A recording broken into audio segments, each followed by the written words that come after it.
So ayun guys, ang initan dito tayo sa labas.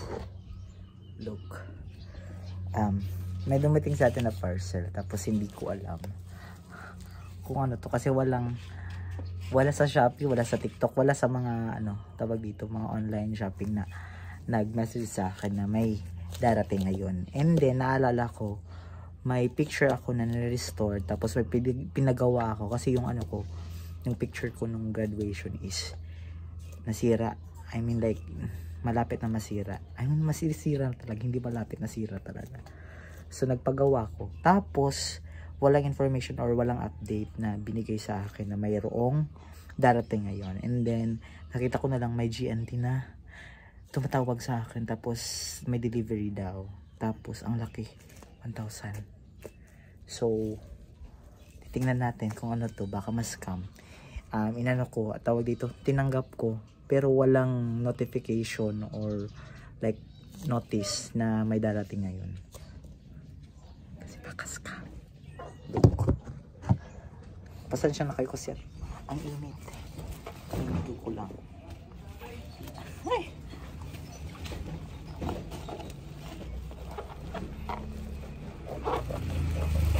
Unboxing. Sana hindi siya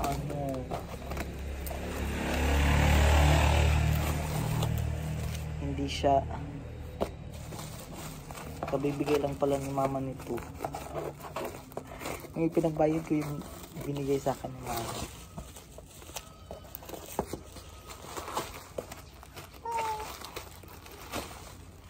Ako'y kinakabahan.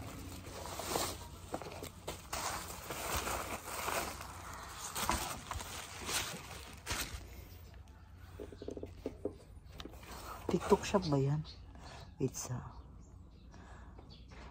Compostela T-Class Center, Manila. Hey.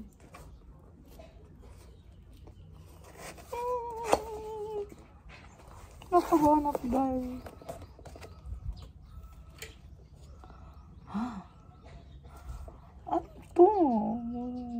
Ba't may ganito?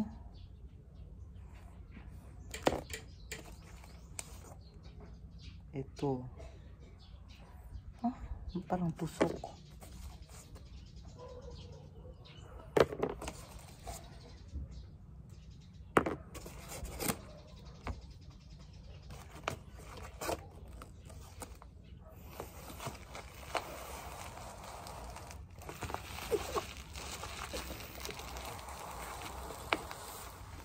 Ay, ito nga guys, ayan, ito nga yun.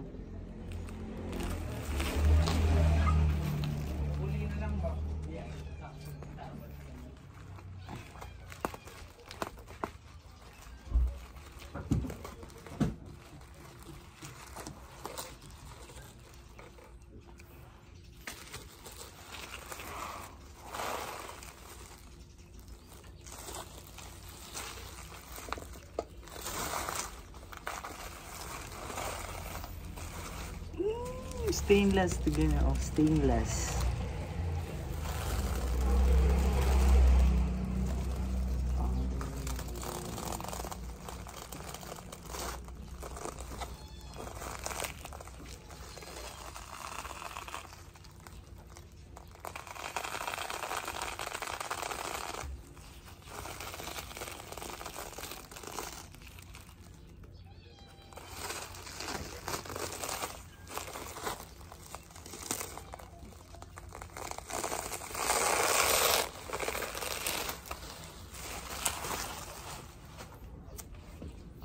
Insulated type siya guys.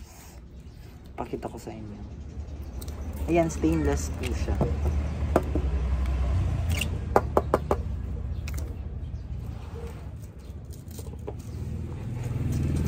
Pakita ko sa inyo dito. Ay, pagka-pixelated siya.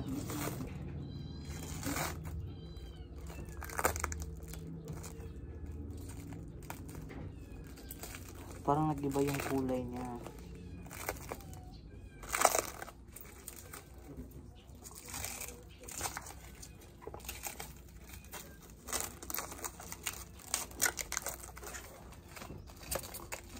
Nakikita nyo?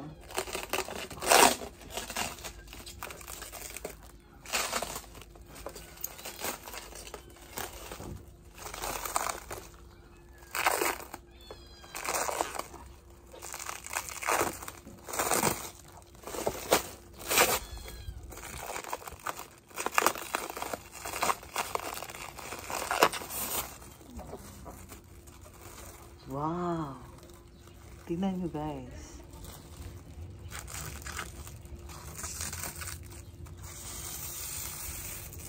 Look!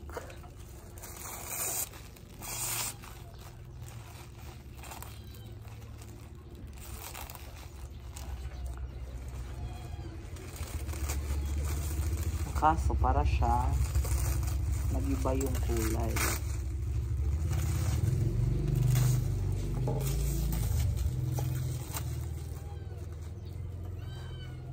Ayan. Kita nyo? Tapos stainless pa siya. Ang ganda.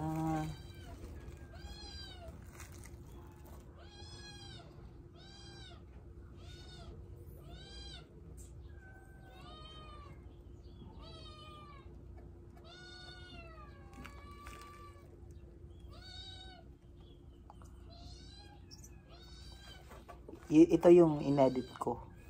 Tapos ngayon, ito yung pinagawa natin. Ang ganda, diba? Wow! Parang iba-iba yung ang iba ng mukha ko.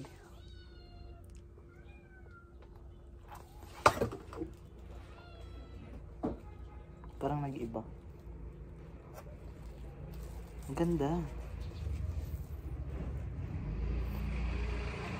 The bad thing is that mas nalagyan nila ng lipstick para ditong nag-ano. Ayan. Tapos iniba yung kulay ng mata ko. Iniba nila yung kulay ng mata ko.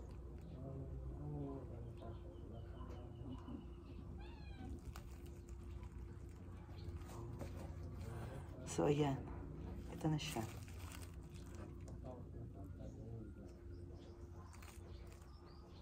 Fairness, maganda siya.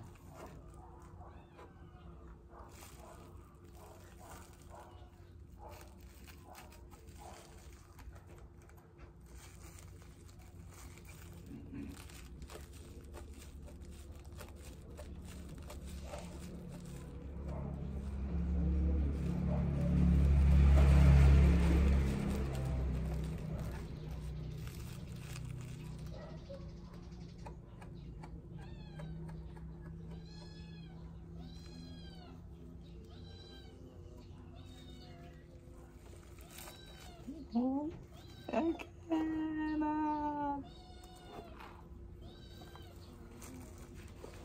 Ganda na guys. Pero nag-iba yung mukha ko dito. Nag-iba nila yung mukha ko. Ayan o. Ang ganda. Pag maaarawan siguro.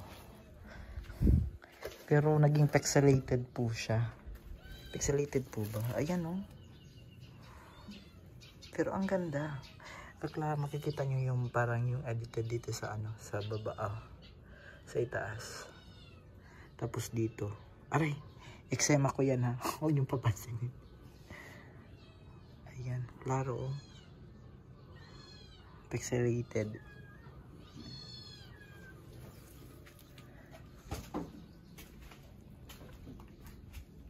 Pero ang ganda niya guys. Super. Eczema dye.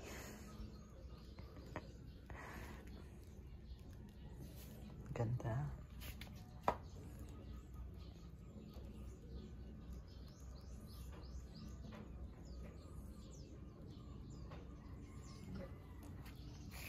And Walang ilaw ngayon. Walang kuryente, day. Ang init today. Mamaya pang alas 6 eh. Mga 6 PM pa yung pagbalik ng kuryente. Kaya nasa labas ako kasi ang init. Grabe, sobrang init, guys. I mean like, wala talagang hangin. Makikita yun sa labas. Yung mga puno, walang hangin. Steady lang talaga. Titingnan nyo. Ayan o. Ano kung kawawa. Tapos, just this morning, mga around 9 or 10, dito ko natulog sa baba. Ayan. Diyan ko natulog. Inano ko yan, train up ko dyan kasi may daga dyan. Kasi last time kasi, pag, like for example, wala pa kasi akong aircon before. And then, pag natutulog ako, kahit naka-electric-fan ako, mainit. Yung ginagawa ko is, ino-open ko to. Ito, open to. Magdamag tong open. So, ayan o. Close naman po siya dyan. And then, nangyari na to 2 beses.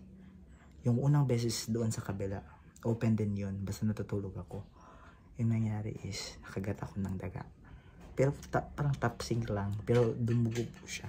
Yung ginawa ko, pinadugo ko pa ng pinadugo. Tapos recently lang siguro mga like February ata yun or January. Mga January. Iniwan ko to bukas.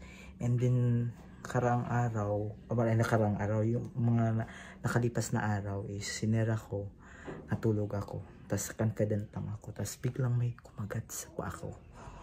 Kagat as in kagat, tapos dumugo po siya. Pinadugo ko ng pinadugo.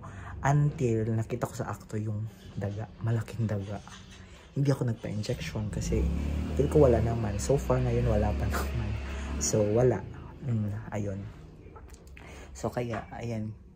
Ganyan siya. Inaano ko muna. Kasi kanina dito ko natulog. Ayan. Sa baba, sa may semento. Tapos, mga around 10 or 11 luminog. As in ang lakas. Pero mga like 5 seconds na wala din po siya. As in, yung gumanon lang po siya. Nagising ako. Ayun, share ko lang.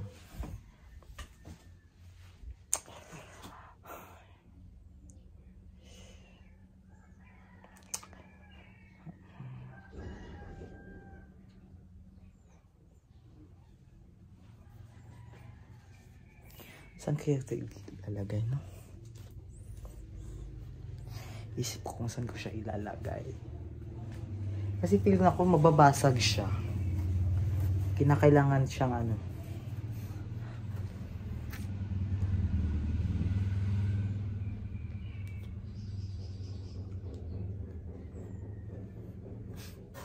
Matanda na ako.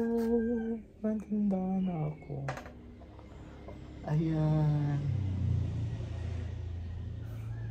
Feel ko mababasag siya. Ayan, ang ganda niya. Kasi ganyan na yun, oh. Stainless po siya. Tapos ayan.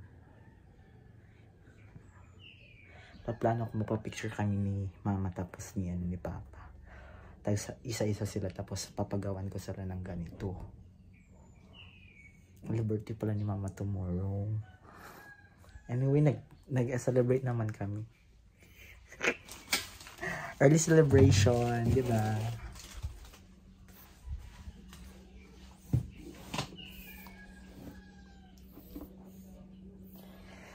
Ay, init. Grabe, di ba ganyan? Init.